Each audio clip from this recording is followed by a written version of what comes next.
Our modest origins resonate with stories of purpose and passion to revitalize districts, one city at a time, and enrich the lives of the underserved. By understanding and embracing their unique stories, we learn about their cultures, share their aspirations, and help build their dreams, adeptly crafting our offerings to perfectly align with their needs. Their needs become our inspiration, the foundation of a legacy rooted in trust, built over 20 years. Born from our passion to excel, our meticulous design approach allows us to blaze a trail in the industry, sharing a vision with globally renowned designers and trusted consultants. We turn hard-hitting concepts into never-been-done-before experiences that keep us ahead of the curve.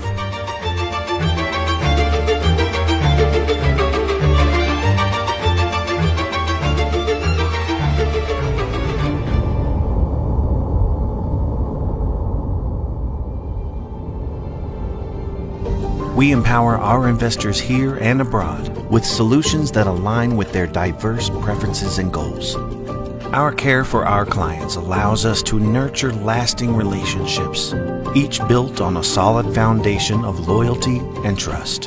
Every Anchorland client deserves our 100%, allowing us to go beyond to ensure things are done right. Rooted in integrity, we lead and respond with honesty and transparency, inspiring operational excellence and purposeful action daily. This commitment fosters collective success that extends beyond ourselves to our trusted partners and valued clients. Guided by these principles and philosophies, we shape landscapes and redefine skylines with iconic projects built to stand the test of time. Situated in the progressive and modern Manila Chinatown, in the capital's entertainment and business center, in fast emerging localities, and in globally renowned tourist destinations.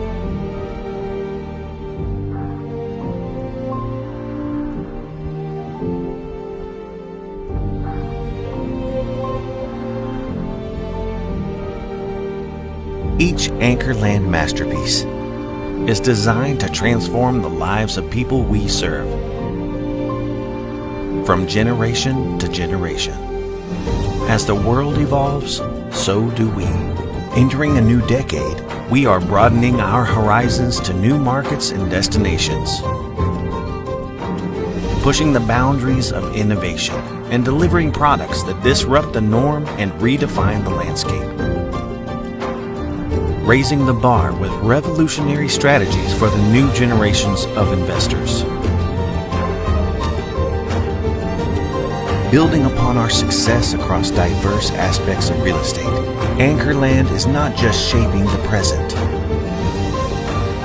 but also paving a more sustainable future for generations to come.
umaga mga ka-global. It's one of those Saturdays again where the coffee is still warm, the skyline slowly waking, and somewhere between ambition and reflection, nandun tayo.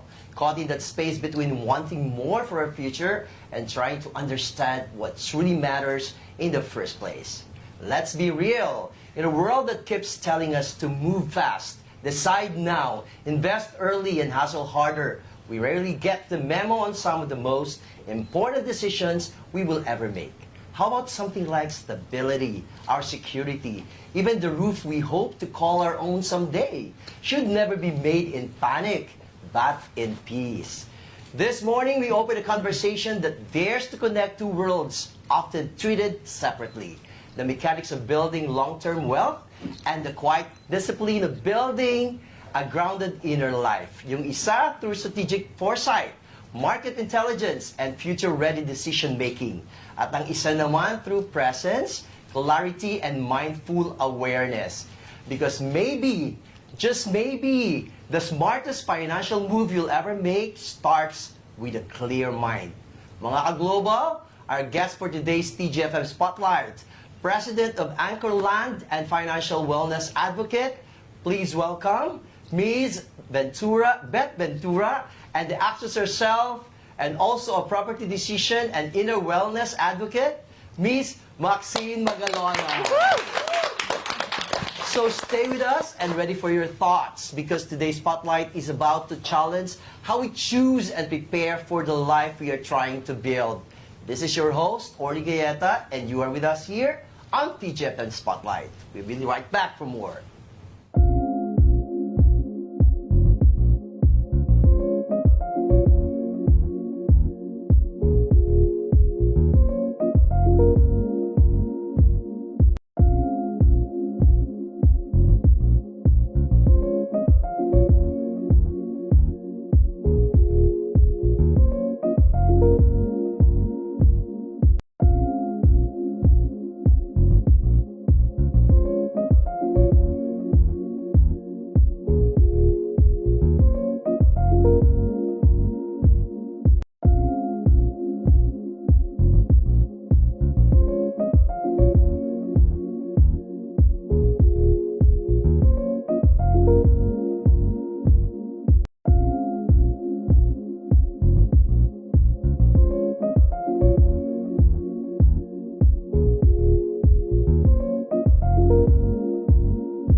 Thank you very much, and we're back here in our show, TGFM Spotlight, of course. Kaka-introduce lang natin, ang special guest natin ay wala iba kundi si Ma'am Beth from Anchor Land.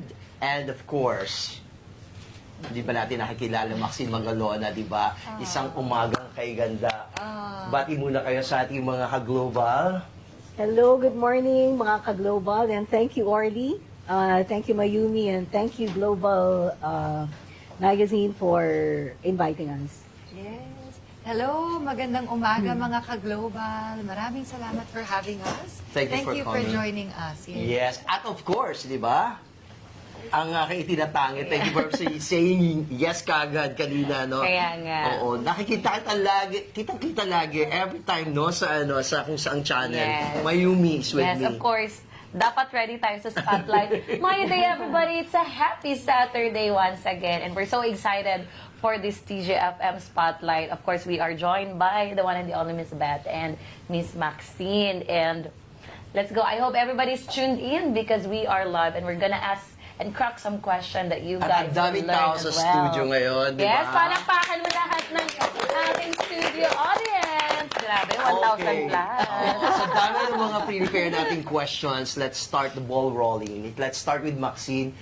A Max with a family name that resonates. Celebrity, di ba? You live under a spotlight, pero na-realize mo na kinakailangan mo malik sa sarili mo. Ano ang naging personal na kahulugan nito para sa'yo? Napaka-importante nung moment na na-realize ko na hindi na pala ako connected sa sarili ko. Kasi nga, being in a celebrity family, parang yung buong buhay mo, parang akala mo kailangan maging ganun ka. Di ba? Bago pa ako pinanganak, yun na yung binigay sa akin na parang destiny, di ba? I was destined to be part of a celebrity family. And growing up in the entertainment industry, it wasn't really easy kasi kailangan mong parang nawala ako sa sarili ko. Parang ganun yung nangyari. Kasi nga, being an entertainer, you play so many different roles, do so many different characters, to the point na hindi mo na makikilala yung sarili mo at hindi mo na alam kung sino ka talaga. Is it because the fame? How did you navigate it when you were just still a child? Eh talagang, yan na yung pinagkakaguluhan na kayo, di ba? Mahirap siya. Ayokong sabihin na mahirap na para ako nagrereklamo, but more of, sa totoo lang, mahirap lumaki sa spotlight na lahat ng tao nakatingin sa'yo, lahat nakaabang, lalo na bilang unang anak ako ni Francis M., lahat nakaabang, anong kaya mong gawin? Correct. Diba? O kailangan, kung ganun kagaling yung tatay mo, kailangan magaling ka rin. So unconsciously, kaya nagkaroon ako ng mental health struggles kasi I was always striving for perfection to become a legend like my dad. Galing. Pero hindi ko siya ever makamit. Pressure ba? Oo, sobra. Oh my God. And it's very exhausting and mentally and emotionally draining. And you're, like, I watched one of your interviews, yung the mistakes, the flaws are always documented, di ba? Oo, parang pag nagkamali ka sa harap ng lahat ng tao, mas grabe yung shame, di ba? Mas grabe yung disappointment mo sa sarili mo. So there was a time in my life when I felt so lost, so disconnected, and that was when I started doing my inner work. Doon ako nag-connect ulit sa sarili ko, at para sa akin, isa yun sa pinakamagandang gift na binigay ko sa sarili ko. Okay. All right, Kay so Ma'am Beth, kaya ganun din.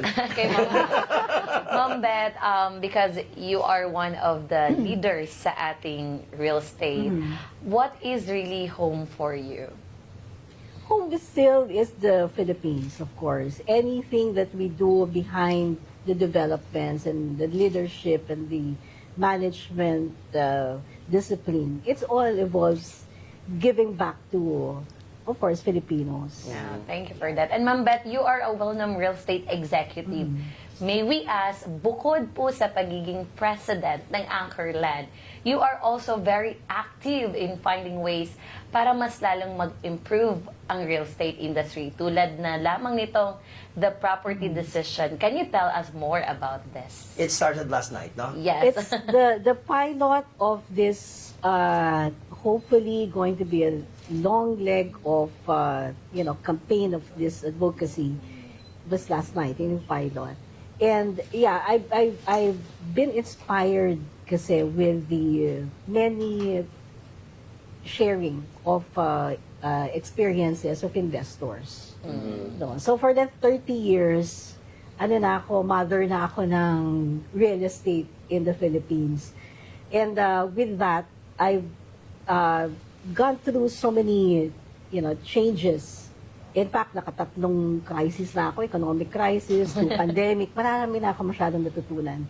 And at this point where we are entering a new market cycle. Yeah. Of course, you know that there's a lot of challenges. Sabi nila, what's going on with the Philippine market is getting badder or what? No, it's not. It's nothing to do with that side of being challenged, but it's more of it's a cycle. Cyclical ang real estate, diba? Yeah. Umiikot yan. And we're in a new phase already. So it's also very timely that I have to think, being someone who's been there for 3 decades, I have to think what should be done now? How should investor poise themselves when they start again the journey or they continue the journey of investing? Dapat muna matuwid yung direction. And that is through the property decision. Yung palang title niya, nung iniisip ko, paano ko kaya the title para it's quick to understand. Because it starts, the foundation has to be the decision. Yun. Yeah. So, Tapos tama-tama. property, Oo. decision pa, para connected, may TY. Yes. Diba? Dapat proper T T decision. decision. I-connect din naman Oo. natin kay Maxine sa iyong karanasan. Paano nakakatulong ang mindfulness sa paggawa ng malinaw na desisyon sa buhay, including financial aspects? Yes, kaya nga ako sumali dito sa property decision kasi gusto kong i-share sa mga tao yung importance of practicing mindfulness, especially when making big life decisions. Actually, kahit maliit o malaking decision, it's important to have a foundation of a mindful practice. Meaning, kasi, okay, gising tayo ngayon, di ba? Gising tayo. Awake. But are we really aware? Di ba? Iba yung pagiging gising, iba yung pagiging talagang may alam ka. And being mindful, it means you are sharpening your awareness. Kumbaga, inoobserbahan mo yung sarili mo, yung kilos mo, yung pag-iisip mo, lahat yan inaaral mo.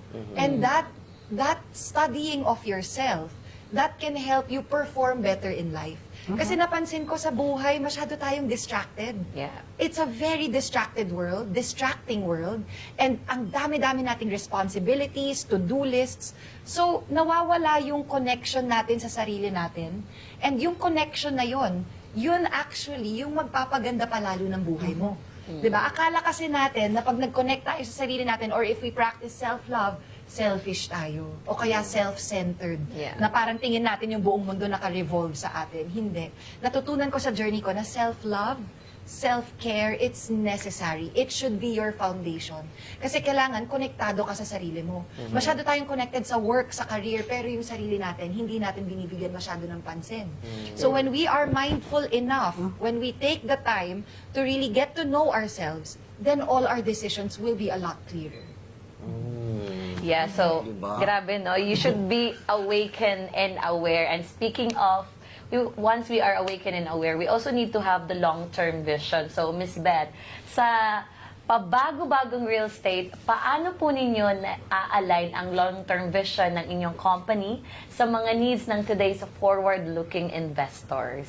Yeah, true. Alignment is really very important. Like I said, we have entered the new market cycle. So therefore, we have to see what's the long term of it. And when you talk about long term, it's a calculative, especially now, okay? Calculative decision in preparing for the long term.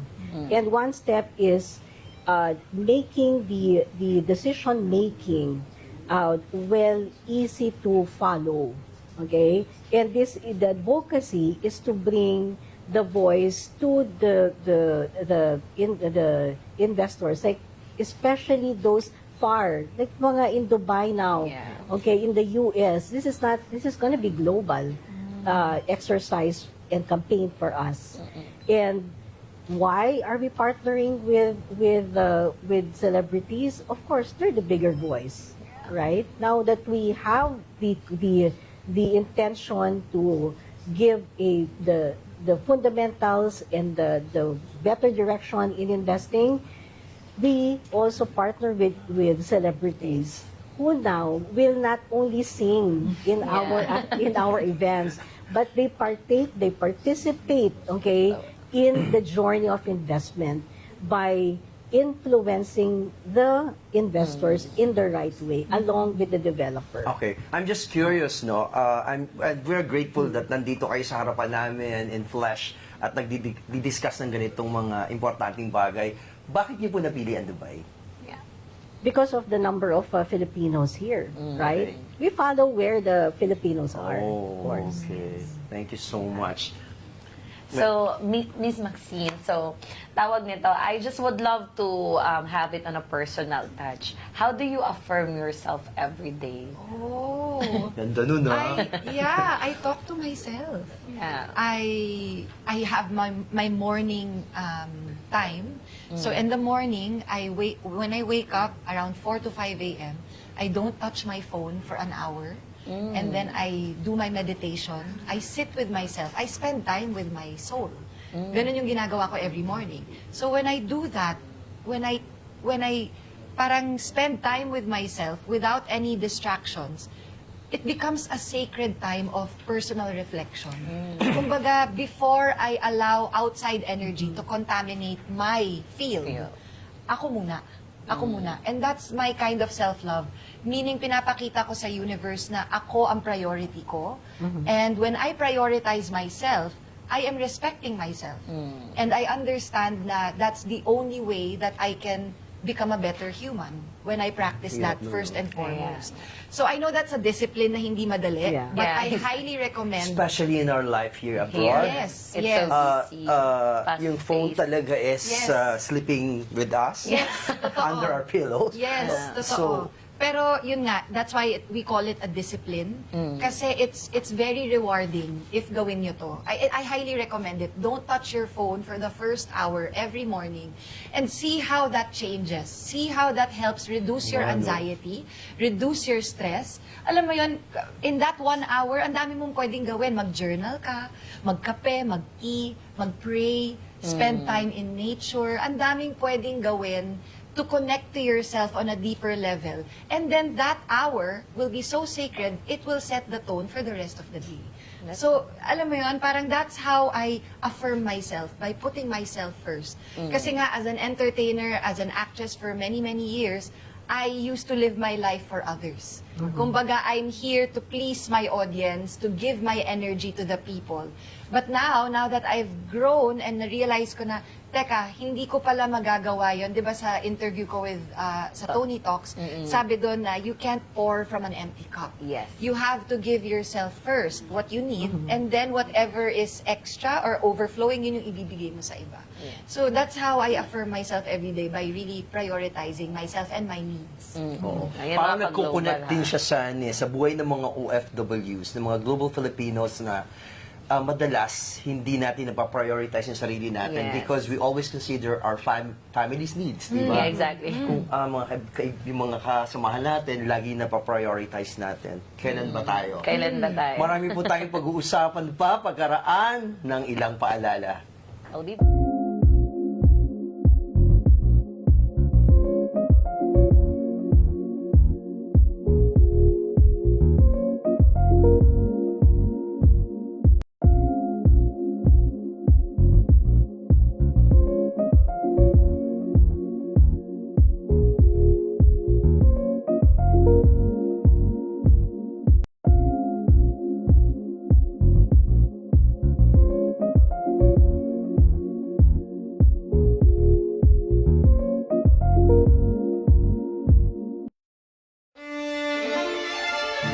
Our modest origins resonate with stories of purpose and passion to revitalize districts, one city at a time, and enrich the lives of the underserved. By understanding and embracing their unique stories, we learn about their cultures, share their aspirations, and help build their dreams, adeptly crafting our offerings to perfectly align with their needs. Their needs become our inspiration, the foundation of a legacy rooted in trust, built over 20 years. Born from our passion to excel, our meticulous design approach allows us to blaze a trail in the industry, sharing a vision with globally renowned designers and trusted consultants. We turn hard-hitting concepts into never-been-done-before experiences that keep us ahead of the curve.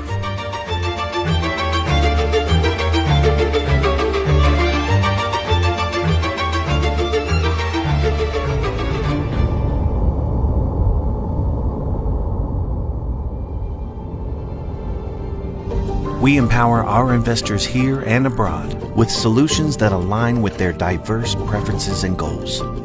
Our care for our clients allows us to nurture lasting relationships, each built on a solid foundation of loyalty and trust.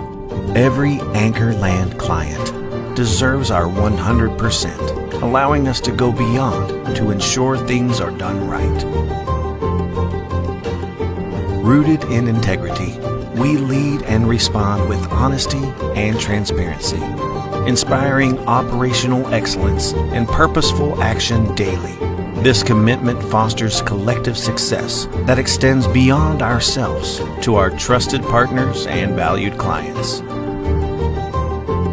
Good day, and we're back sa ating TGFM Spotlight at kasama po ulit natin ang ating President ng Anchorland and Financial Wellness Advocate na si Miss Beth Ventura. Woo!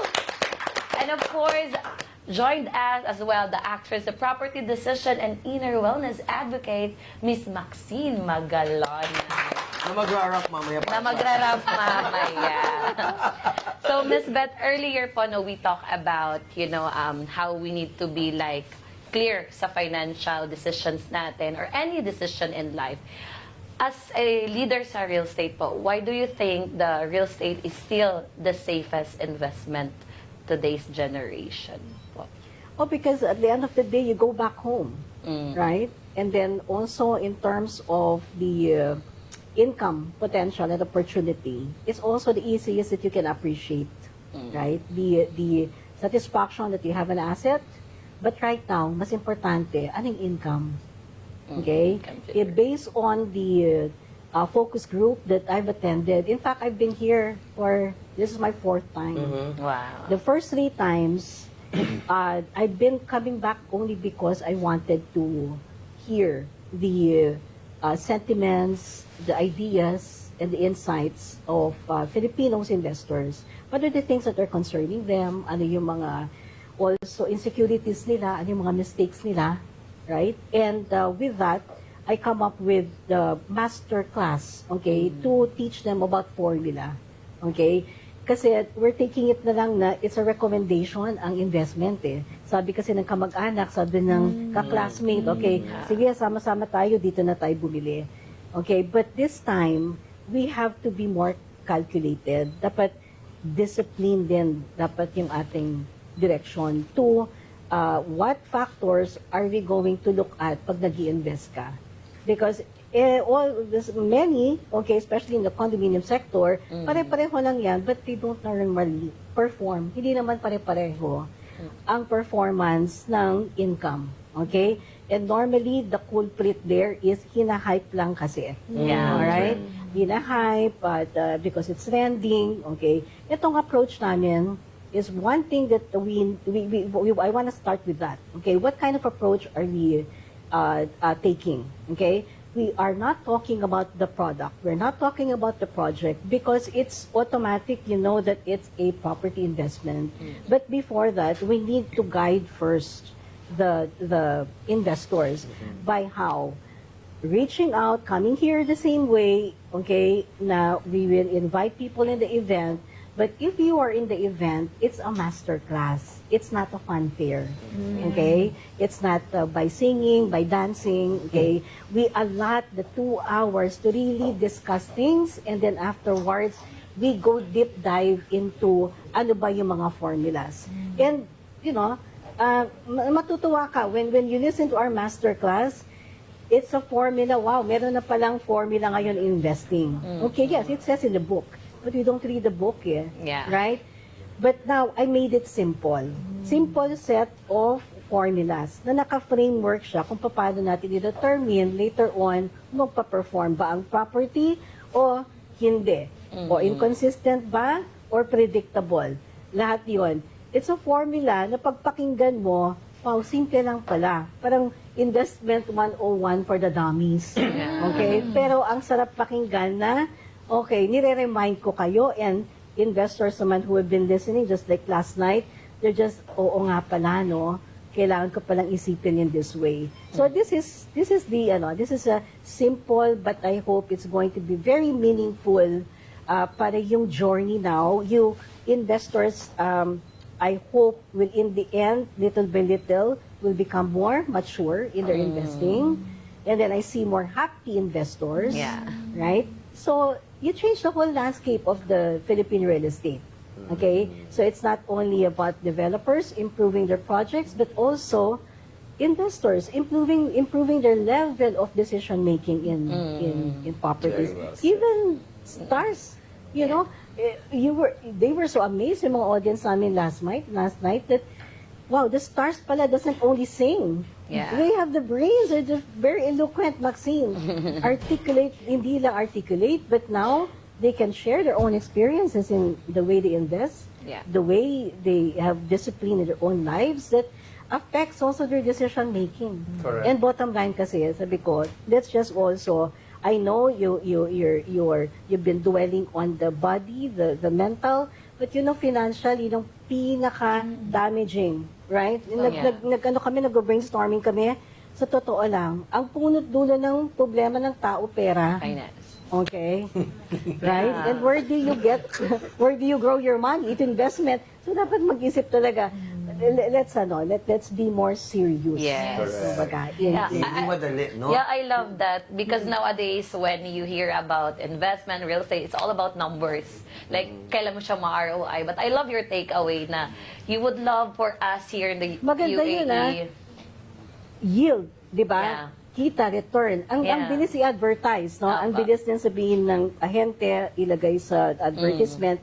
But then in reality, hindi ganun kadali, Yes. That's what we're trying to explain. Yeah. Ang yield is not necessarily income mo na yan. Yes. Di ba, pinag-advertise, invest, you're gonna get a 10-12% dito sa Yeah, Dubai, yeah. 10% Always. yield. But that's not at the bottom line. Hindi pa yun income mo. Yeah. Pero dala-dala mo na yun, ay, nag-invest ako, 10% ang yield. Okay? There's more than that. I love that. That's what I'm saying. There's more to it. Na There's more how to we it. can add value to our finances as well. Yeah. At sa investment pala, kailangan din ng emotional stability. Yeah. Imagine mo yun, di ba? So, Maxine, help us explain kung gaano kahalaga emotional stability bago gumawa ng malalaking desisyon. Ay, nako, I've been there. Grabe. When you make decisions based on your emotions, lalo na yung, okay, for example, pag napuno ka ng galit, di ba? Agad-agad, impulsive, yung pag-react mo. So, what I learned to do was, I learned how to connect to my emotions. I feel most people don't know how to handle their emotions because they don't know how to connect to their emotions in the first place. Hindi tayo tinuruan kung paano pakiramdaman yung mga emosyon natin. Tama? Walang nagsabi sa atin kung paano maging malungkot, kung paano magalit, or kung paano maging masaya. Parang basta sinabi na lang na just be happy and good all the time, and pag umiyak, stop crying. Diba? Ganun ang madalas sinabi sa atin growing up. Yeah. And so, ang nangyari, because ganun yung nangyari, na-suppress natin yung emotions natin, ngayon, naipon, kaya grabe tayo magalit. Grabe tayo mag-react. So, ang kailangan natin gawin, first and foremost, is to learn how to regulate our emotions. Yan po ang natutunan ko in my journey. It's called emotional regulation. It means learning how to feel your emotions, identify them, but not let them take over you. Kasi na-overpower tayo ng emotions natin dahil hindi natin alam kung paano sila kontrolin.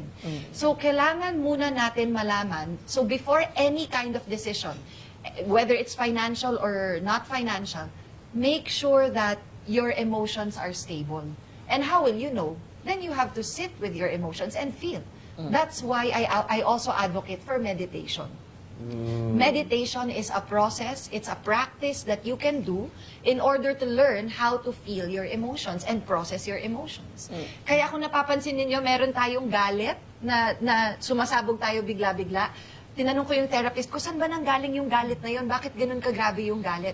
Kasi pala mula pagkabata pa, Na-suppress. naipon, Pent up. na-suppress. Yeah. Exactly. So, kailangan natin i-allow yung sarili natin na i-feel yung emotions natin. So, sinabi sa akin ng teacher ko sa yoga, sabi ko, paano mo ba ma-express yung anger mo in a healthy way? Kasi akala ko, pag galit ako, meron akong right magalit. Pwede akong magalit, pwede akong sumigaw. Yun pala sabi ng teacher ko, there is a healthy way to express your anger. First, feel it, and then don't let it consume you. Instead, channel it, transform it. You can go for a run, you can exercise, pwede ka mag-boxing, pwede ka sumigaw, pero never at another person.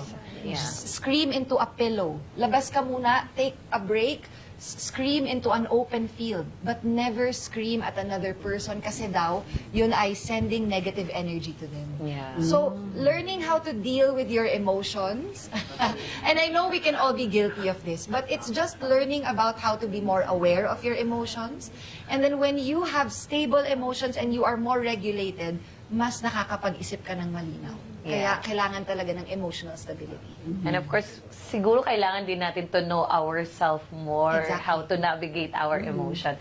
So coming to Miss Beth, we talk about challenging naman po. Ano po ang pinaka-challenging at rewarding part sa pag-connect ng Philippine Real Estate Insights sa international brokers? Wow. Perspectives po.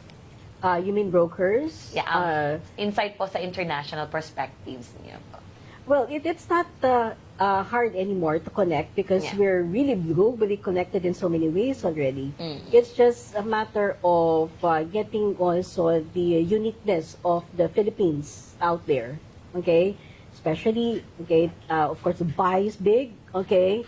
But ours, okay, we are also big in a different way, okay? Everything is natural, right? Yeah. So, that and then of course, the way we do things, we also have to be more responsible in the way we communicate, so that they see the significant difference. When they see kasi the significant difference, then you outshine those that are not so meaningful, hindi nakakatulong, no? So again, sorry to go back because I have to emphasize that really the importance of our approach now is the advocacy. It has to stem from a more intentional, okay, approach. And yun nga, ang maganda pa na ginawa ko dito at that inspired more of the advocacy is the details of the failures on investment. Okay? For sure, alam ninyong lahat, meron kayong your own share of sentiments and failures in the investment. And we see that, we hear that, and now we're moving forward to the next, to the evolution of how to invest in rental investment. Yun yung dala-dala din namin. It's a good news. But you have to sit down with us because it takes a lot of explanation. What is this now? What is a new evolution of rental investment? So that everybody looks forward optimistically on the real estate of Filipino real estate. So parang may formula siyang isi-share sa bawat isa, especially yung may mga pinagdaanan pagdating sa investment. Yeah, the na fair share of failure. minsan, yun yung maling desisyon na ginagawa natin. And at this point, kasama na lagi yan sa mga dilemma ng mga OFWs. Kasi, like us, di ba, minsan, pagka nag-decide tayo, yung sinabi ni Maxine kanina na may galit tayo, hindi magiging maganda yung Maganda yun. outcome. Yes. So, maraming OFWs ang talagang nakaka-relate sa atin ngayon. Pero isegue natin sa survival mindset ng mga OFWs. Yeah. Ano ang mga simpleng hakbang para makatawid from kakulangan patungo daw sa more empowered financial mindset? Okay, yes, most people most Filipinos or everyone around the world live based on fear. Yeah. 'Di ba? Parang lagi tayong yung takot at the back of our minds, nandyan siya. And most of our decisions are based on fear. Kaya dapat, I'm also very vocal about this, na we should fix our relationship with our fear. Huwag tayong magpatalo sa takot natin. Fear is a natural thing. Huwag natin siyang labanan, kaibiganin natin siya. 'Di ba? When you feel fear, when you experience it, it means that you are about to make a decision that you truly care about. 'Di ba? Kaya ka takot. So, minsan, ang nangyayari, may gusto akong gawin, may intuition, my soul wants to invest in this property. Biglang, the mind will start to, teka, baka ganito, ano mangyayari, baka ganito. Instead na sundan natin kung ano talaga yung gusto ng kaluluwa natin, because the mind tricked us with that fear, wala na. Hindi na natin ginawa. Stop. Kasi natakot na tayo. Most of the time, we let the fear win. Kailangan wag. I'm here to share that that's what I had to deal with when I was navigating my career also, di ba? Coming from being an actress and then now doing mga advocacy work like this. Ang dami ring takot na nag-come up for me. But I always chose what my soul wanted to do. Kahit gaano kalakas or gaano ka ingay yung fear. And all the time, ginawa ko yung gusto kong gawin, hindi ko pinanalo yung fear, it all worked out for the best. Kasi the fear, pag pinanalo mo yung fear, nanalo na nga yung fear, hindi mo pa nagawa yung gusto mo gawin, forever kang may what if. Yeah. 'Di ba? Pero if tinalo mo yung fear, you overcame that fear, no matter what the result is, kesyo nag-work or hindi, at least you did it. Yeah. And then now what did you gain? Courage. Exactly. Now you became more courageous. So let's inspire people to never ever make their choices, their decisions based on fear. Whenever there is fear, always choose love. Because that is the opposite of fear. So if you truly love something, no matter what is happening in the external, kahit sabihin mong, ito gusto ko talaga tong gawin, ito talaga yung love kong gawin, God will make a way for you. And you always have to believe that, you have to trust that. So let's not be afraid and let's not give in to the scarcity mindset. Palagi natin iniisip na kulang o kaya wala. Nandun tayo sa negative side eh. Punta tayo dito sa positive. Kasi dito sa positive, mas maganda, mas magaan, and mas may love. 'Di ba? So dun tayo. Dun tayo palagi. If there's fear, always choose Just love. love. Yeah. Parang normal naman talaga yung kapag bumibili ka ng anything, laging at the back of your mind, parang may humahatak pa. Yeah. Diba? Yun yung sinasabi ata ni Maxine na fear. That will not be healthy for, diba, for us. Hindi natin ma-acquire yung isang bagay kung may takot tayo. Diba? Exactly. And we cannot invest as well kung takot tayo. So I think if you really love yourself, especially as mga trentahens na or whatever generation, Diba, pagsamahan. I think we should start investing now. And of course, I would also love to ask Miss Beth, so bilang isang leader po, how do you ensure na bawat investor ay naiintindihan yung value at sustainability at future-ready property investment? Okay, coming from what we were talking about a while ago, the fear in investment is the high risk, Yeah. right? Yung risk na, yun nga, what if kung wala ng occupant? Paano kung hindi ko may benta? Okay. So now, what we did is that we already made the income predictable. So to cut the long story short, instead of still thinking if the rate of the rental, okay, will fluctuate or and so forth. There's no occupancy, baka hindi magandang pagka-manage, no more. Okay? So this, what we did with the properties that we've lined up, already comes with a fixed income. It's a guaranteed income already. So, and aside from that, we took advantage of the natural, the good destination ng Philippines. So it's tourism backed that the properties that are lined up are all in the major destinations in the Philippines, like Ross Boulevard, Bay City, Boracay, Palawan. Okay, so that means there is really a demand, real demand. Okay, and automatic real income yon because it's also fixed income, hindi na speculated. Okay, it's already guaranteed. So yun yung mga evolution ngayon. Things that you know it's been a problem, so we fix it for you. We fix a problem so that it's easier for you now to invest and really completely have the peace of mind that you park your money. Di ba ganon? Yeah. Pag kumita ka, ito, i-invest, meaning, ipapark mo yon. Yes. Lalo na sa real estate, wait for it to appreciate, right?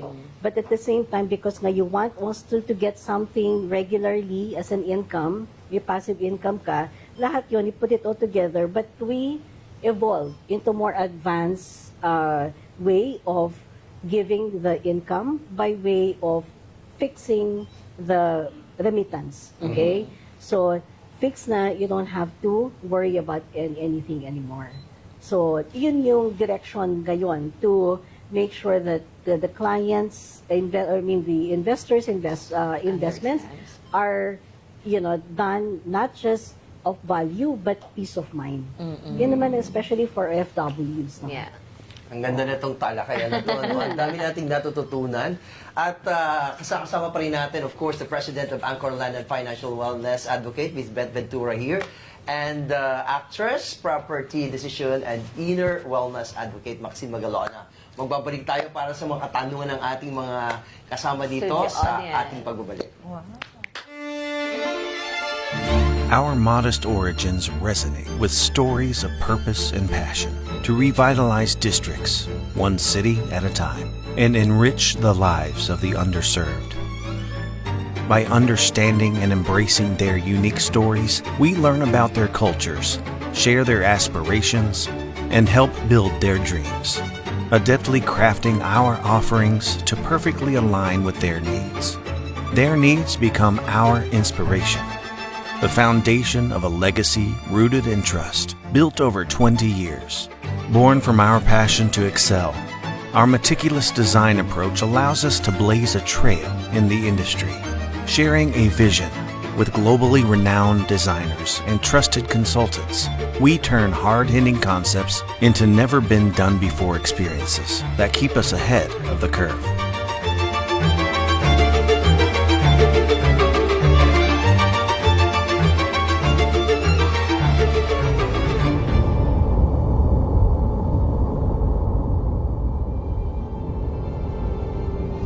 We empower our investors here and abroad with solutions that align with their diverse preferences and goals. Our care for our clients allows us to nurture lasting relationships, each built on a solid foundation of loyalty and trust.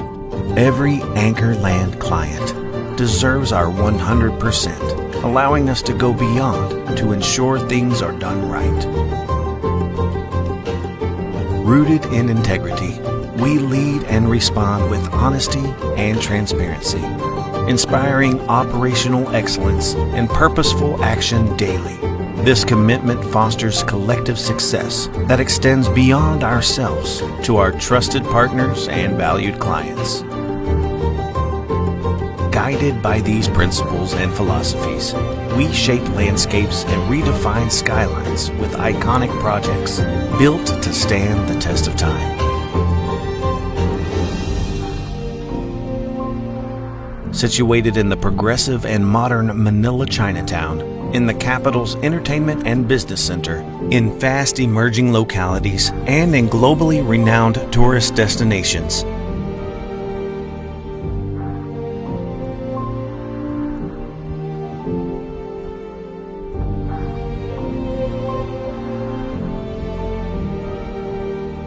Each Anchor Land masterpiece is designed to transform the lives of people we serve, from generation to generation. As the world evolves, so do we. Entering a new decade, we are broadening our horizons to new markets and destinations, pushing the boundaries of innovation and delivering products that disrupt the norm and redefine the landscape. Raising the bar with revolutionary strategies for the new generations of investors. Building upon our success across diverse aspects of real estate, Anchorland is not just shaping the present, but also paving a more sustainable future for generations to come.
Back here at the GFM Spotlight, ngayong araw ng Sabado, napakaswerte natin kasi ang Inner Wellness Advocate at ang Financial Wellness Advocate, pag nag-combine para ay napaka-beneficial para sa understanding natin when it comes to investment. Kaya swerte tayo, parang katatapos na ng Pasko, bagong pasok ng bagong taon. Francis, Maxine Magalona and Miss Beth Ventura. Ay, nako. Idol naman nating lahat, di ba? Kaya ang hirap pakawalan ng ganung pagkakataon. So we are very blessed this Saturday because of these two important persons of our investments plans. So kasama rin natin ang studio audience natin na may mga katanungan sila. Palakpakan naman, Okay. studio To be audience. handled, of course, by Mayumi here. Ayun, so pupunta tayo sa ating mga studio audience. I know, sobrang dami kaya hindi ako makapunta sa... We have 5,000 people Apo, inside the 5,000 studio right people. now. Auditorium. Ayun, so, andito tayo ngayon with Miss Heather and she's also from a background of real estate. So, alam na alam mo yung market dito. So, I would love for you to give this opportunity to us, ang ating mga leaders sa real estate. Yes, Miss Heather. Thank you, Mayumi. So actually, everything that I have heard today is really very inspiring, motivating. And first, I want to ask a question to Maxine. Because hearing you, you're very well versed. Aside from being beautiful, you have a beautiful soul. You know why? Because people, when they hear you, I believe, kasi kahit ako, alam mo yung connection na bibigay mo sa tao. So, in my mind, you have already found your purpose in life. Yeah, because I believe also in meditation, and it's not easy to connect with people. Like how you were able to say the words properly. Alam mo yung well-versed siya, tapos nakakonect ka. Hindi lang yung sinasabi lang maganda yung words na sinasabi mo. So now, I am very curious because, of course, I want to become same like you, watching you. Oh, kaya idol ko siya. Kasi why? She touched my life. Kahit yung mga singer, di ba, ganun din yung mga artist. So, ako nakikinig ako, kasi narinig din kita before, but iba pala yung nandito mismo na alam mo yung, grabe, napaka-intelligent, but not only that, you were able to connect with people. So, ako lang gusto kong malaman, how did all started? And, paano mo na-realize, okay, maybe this is my calling, or who inspired you to start this advocacy? Yeah. Wow, okay. So, thank you. Wow. That's like, okay, hindi talaga ako sanay to receive those kinds of compliments, but I'm very grateful. Thank you. This advocacy, this purpose that I have found, it's not about me. You know, I really believe I'm an instrument of God. And I think who inspired me the most, of course, my father, Francis M. You know, he left a very rich and meaningful legacy. And I guess it runs in my veins, that kind of blood na gusto kong tumulong at gusto kong mag-add ng value, or like, you know, pumunta ako sa mundong to, I want to leave the place better than I found it, you know? Like, I want to use my whole being to be able to help make this world a better place. Parang yun yung gusto kong gawin. And another person who inspired me is my partner, Jeff Gonzalez. His presence and the way he is very present, it inspired me to become present as well. Sinabi mo na to be able to connect to others, it's not easy, but I do it because I choose to be present. And I choose to be here to connect with people because I feel that is our purpose here on earth. That when we are around others, we want to connect with them. And so the way that I connect with them is because I connect to myself. So that's how parang nagiging ganun kadali for me mag-connect kasi nga I stay connected to myself. So my dad and my partner, Jeff, they inspired me to bring this out into the world, my talent, my voice, and my courage to really follow this purpose. Hindi madali eh. Hindi madali yung ginawa ko na iwanan yung mundo ng pag-aartista para gawin tong trabaho na to. But I love it.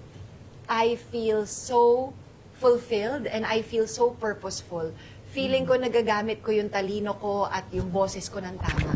Kaya maraming salamat. Thank you din po. And sana it will not end here. You will keep on maybe coming back in Dubai. You will be doing more things like this, going out somewhere, facing the crowd here. A lot Filipinos here. Kung alam mo lang, dami kabayan natin dito.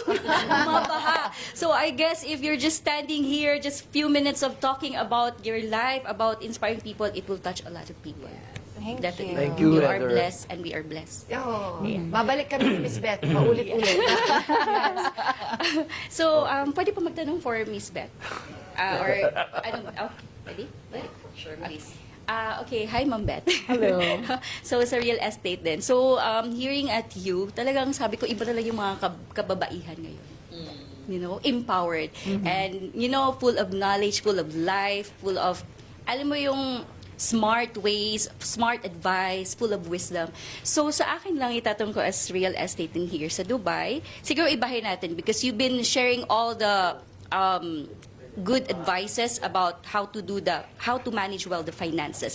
Probably we need to take master class from you, right? But maybe what I want to know is, sino po yung isa sa mga na-touch mo na you like life of people na nag-invest na hindi mo siya makalimutan and maybe you can share to us like what happened to them now or sino yung mga, yun nga, yung may mga na-improve talaga yung life dahil sa advocacy na share mo. Are you doing this long time na po, Ma'am Beth?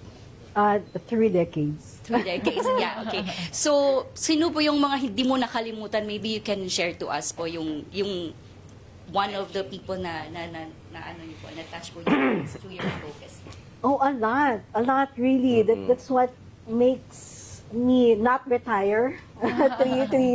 Three decades. I mean, I could have retired 2 decades. Okay na sana yon. But Is you there know, someone po? yeah, yung helping people is really the reason you will to do more. I was just sharing to Maxine this morning on we here because I started as a sales agent.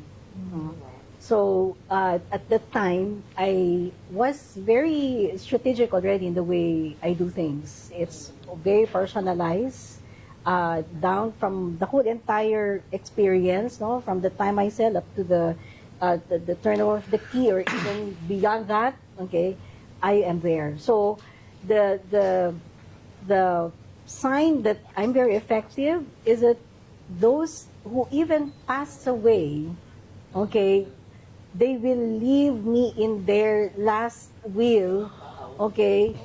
Families would call me, di ba ko nakwento ko kanina, to tell me that si Justice, sinabi niya to advise you also. Real estate, where do you find the real estate being called by the family to come over? I mean, I go and, pay respect, right? And then, of course, agents as well. It's not just the investors, but also professionals not just in our company. Okay, I teach them not only to benefit our company, but I also want them when they grow and become really good. They now are leaders of other developers as well. Yeah, so, and of course, as a woman president for 20 years, ako lang mag-isa na lady president in the real estate companies in the Philippines. Now, I'm happy I've opened doors already. Okay, many 4 major developers in the Philippines, presidente na nila ngayon are women. Yeah. So, iba yung aruga. Okay? Iba yung detailing ng women. Okay? We go up to the details, not just what is beneficial financially, but also for the entire family. And I guess that's the essence of a developer also, that we look and we develop properties not just for the monetary, but for the welfare and the security of the family, not just as a house to go to live in, but an investment to grow. Yeah. Thank you Thank so you. much, Beth. Very nice and inspiring. Thank you very much, Ms. Heather, for that wonderful questions, and Mayumi, thank you for taking charge of that. We have another one? Okay. Alright, meron pa tayong isang question. Grabe, punong-puno talaga ng insights ang TGFM natin ngayon. And with us, with me, is also one of the business owners and part ng community leaders natin. Sir, Thank take it you. away. Thank you. yeah, I'd just like to commend TGFM for holding this space, bringing two wonderful people around us. The frequency is so high, and your light is so bright, Miss Maxine and Miss Beth, and yeah, I'm so touched and honored. And you affirm what I'm also doing, my extreme self-care, my non-negotiable 4 a.m. meditation. I love And that. I non-negotiable. so love this practice. I've been doing this for 5 years, and I'm leading a community. And yeah, actually, I'm so overwhelmed, to be honest with you. And in flesh, I'm a fan of your father, and yeah, 40 years old. And so yeah, my question is, how are you in this level of consciousness? Because I'm also in my 4D right now, that I'm enjoying this level. That you know, in 3D world, we have these bags, blame, anger, guilt, and shame. Yes. That's most of the OFWs are facing right now. So, with you, Miss Beth, I love your advocacy, the collaboration of the real estate and the mindfulness. The inner work is the only work. That's the only thing. And then Galing. my question is, yeah, how can we convert the third world mindset of Filipinos here? And in fact, we are in the first world country, Yeah. Dubai. Yeah. And hopefully, and I know for sure, with your advocacy, it will be sooner than later. So, thank you. Thank you. My question is, how are you? It's only that. How are you? How are you? Okay. I feel great to be at this level of consciousness, actually. Sabi nila, to be self-aware, to practice awareness, it's not easy because you see everything so clearly. 'Di ba? Sabi nila, ignorance is bliss. Mas madaling hindi mo na lang makita lahat eh. But when you practice meditation, when you see the world clearly, you see everything, both the light and the dark. And I love that I am able to stay grounded and centered, that no matter what is happening, whether it's good or bad, I have already learned how to stay centered. Alam mo yon? Kasi dati, pag masaya, extreme, sobrang saya. Pag malungkot or galit, extreme din, sobra. I've learned how to regulate and to stay in that middle point. And so, I love being this kind of, I love having this kind of awareness. And it makes me see the world with a broader perspective. And kahit nga, ayun, may mga hindi maganda, may mga nakakalungkot, pero that's all of life. And we just all have to get through it together. Diba? Yun lang talaga. Thank you. Thank you, Miss Maxine. Thank you, Miss Beth, for your Thank you. time. It's been an Thank honor for all of you us. very much. Thank you. Thank you so much. That was Jason, Mr. Jason, for, you know, a very wonderful question. Thank you, Mayumi. Kamusta naman ang iyong, iyong travel doon? Ayun, sobrang 8 hours flight yun. So we have last few questions for them. Bago natin sila pakawalan, paano natin daw marirealize kung ang isang malaking desisyon tulad ng pagbili ng bahay o pag-invest ay naka-align sa tunay na goals ng buhay? Maxine. Okay. So, Sorry. paano malalaman? You have to know yourself. That's the foundation. Kilalanin mo ang sarili mo. Know your values. So, if you know yourself, that's the foundation, then you can make clearer and better decisions. And knowing if it's aligned with your goals, you have to know ano ba talaga yung vision mo for your future, di ba? That's why meditation is key kasi that's the moment where you can give yourself that vision. Ano ba yung gusto mo? Ano ba yung naiisip mo? At ano yung nararamdaman mo? So most people don't know if the decisions they're making are aligned with their goals because they don't know the vision yet. So, kailangan alamin mo muna kung sino ka in this present moment and who you want to be in the future. Make that picture clear in your mind. And then no matter what your present reality is, kahit ito pa lang yung, let's say, money in your bank account, don't let that stop you from dreaming. Your dreams, your imagination of what you can be, what you can have in the future, nothing is impossible. Your brain does not know the difference of what is real and what is imagined. And if you give your brain that vision, focus on that vision every day, you can make it come true. And then if you want to know if your decisions are aligned with your goals, first know your goals, your vision, and then feel. Always feel. Yan ang sinasabi namin sa property decision. Huwag lang natin gamitin ang head natin, huwag lang din natin gamitin ang heart natin, gamitin natin pareho. Let's learn how to use both our head and our heart when making our decisions. We have to know if it feels right and if it feels aligned. Nararamdaman mo yan eh. Kapag meron kang decision na gustong gawin, sometimes nadadala lang tayo sa, sige, gagawin ko na kasi yun yung gustong gawin ng mga pamilya ko. Yeah. Yun yung gusto ng pamilya ko na gawin ko.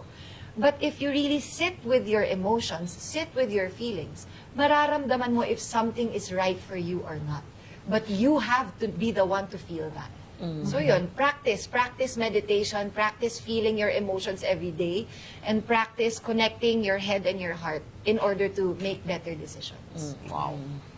Ayun, thank you so much. Parang naano ako, tomorrow I will start my 4 a.m. meditation. Parang pinapagalitan ko kayo. And, actually, it opens our mind as well to, you know, to always prioritize yourself. Like, ako naman muna, something like that. So, Miss Beth, going back sa ano natin, so sa mahigit na 3 dekada po ng leadership po ninyo, ano po ang pinakamalaking challenge na hinarap nyo po at paano po ito nag-influence sa approach ninyo sa investors at market expansion po?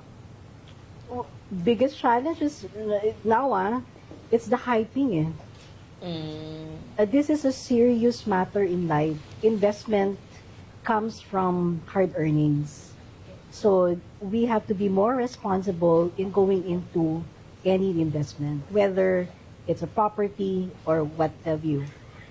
So last message ko is you choose sustainability over hype. Yun lang. You're gonna go a long way. Especially nowadays, you're also globally open, not just in the Philippines, right? You can you can explore, okay, wide yung yung horizon natin in investment, but you go back to the foundation of sustainability over hype. Yun lang. And the rest, I'd like to invite you on. We're still here until tonight for a masterclass that we prepared the financial side, real estate landscape, and of course Maxine's also take on the financial and emotional all together. Holistic wellness is the way to go now. Yeah, so this is the things that we want to share in the masterclass. And at the same time, on Sunday, March 1, we're going to have a yoga with Maxine. Wow! That's tomorrow already. Yeah. So is it free? Where is it? Maybe you can tell us more about it. It's going to be in Fair... And how to join? How to join? Yeah, it's going to be in Fairmont. But you do need to have to sign up in the... RSVP. Yeah, you need to sign up for that. You may go to... Where do they have to go? They can check my Instagram. Yeah, you can check her Instagram. The QR code is there for registration. I can also post it in my stories. Yes. Para people can go there. And then which Fairmont nga? What brand? Sheikh Zayed. Sheikh Zayed Road. Yes. Okay. So what about later, yung your last... That's the last master class in Dubai. Yes. Yeah. Para sa ating mga kababayan who needs to attend Financial Wellness Masterclass mamayang gabi, ano ang iyong mensahe can they still join? Yung mga they can try to sign up, and we'll see if we can still accommodate. If it's meant to be, it will be. Okay. So message mo tungkol sa pagsasama ng financial empowerment at mindful living. For our last... My message for, financial empowerment and mindful living, you have to believe in yourself. That's how you're going to succeed in life. Don't listen to what other people are telling you. Don't listen to other people's opinions. Believe in yourself. Believe in your vision. Believe in your dreams. Because the power of believing in yourself will take you far. So never ever let your current financial situation or your external reality dictate how you believe in yourself and how you feel about yourself. So please, if I have a message for anyone watching right now, never give up on yourself and always believe in yourself. Ganda. Always believe it. Mom Beth, your last words before we finally say goodbye. Oh, thank you very much, Global Filipino Magazine. I look forward to working with you. I know we need you to, we need you to help us carry on and carry out the message out there to be more responsible in your investment. With this kind of advocacy, di ba, who would not say, Yeah. di ba, ang saya natin ngayon, lalo-lalo ng mga global natin because this is a gift coming from these two incredible people at talagang i-rewind yun ng i-rewind, panoorin yun ng panoorin to kasi ang dami nating mapupulot. Yeah. Sorry, we forgot to mention, tomorrow meron tayong yoga and meron din tayong free consultation with Miss Beth. What time is it po and where? 10 o'clock onwards, 10 up to o'clock 12. onwards, yeah. Saan po siya? Also in Fairmont. Yes. Fairmont. And the registration of that would be from Sign up Yes, ulit sign in the up. Instagram. In the Check out Instagram. Miss I will Lucky. post it in my stories later after this. And then, Mayumi, thank you so much for, Thank you so much. for And, coming. Yeah, it's such an honor to be sitting with the three most incredible people here, and I have learned so much. And I feel like, as an OFW and sa lahat po ng nanonood, you need to start investing in yourself and do the right investors, connect with the right people. Kasi it's so good. Meron palang, meron palang advocacy sa real estate. Ang dami nating Yeah. natutunan, And meron diba? palang right formula, but we will not know now, not unless you join the masterclass. Correct. Ayan. Tsaka tayo mga OFWs, hard-earned money, Money, talaga. No? yeah. That bago natin i-invest, dapat sigurado ang pupuntahan. Yeah, and I think more on the time investment also because we always love to watch concerts, movies, and stuff like that. And meditation. We are we need to meditate. Diba? Yes. Priorities. The priorities. You need to know how to add value to your life, especially to finances. So maraming Simula sa araw na salamat to, hindi na rin ako magkukonsulta para sa decision making ko. Okay, maraming salamat po sa lahat ng mga nakasama natin. It was such a very successful morning, a Saturday morning with this incredible people at talagang amazed na amazed kami sa bawat binibitiwan nilang salita. Magbabalik po sa next Saturday again ang TGFM Spotlight. Bye everyone, God bless and stay safe.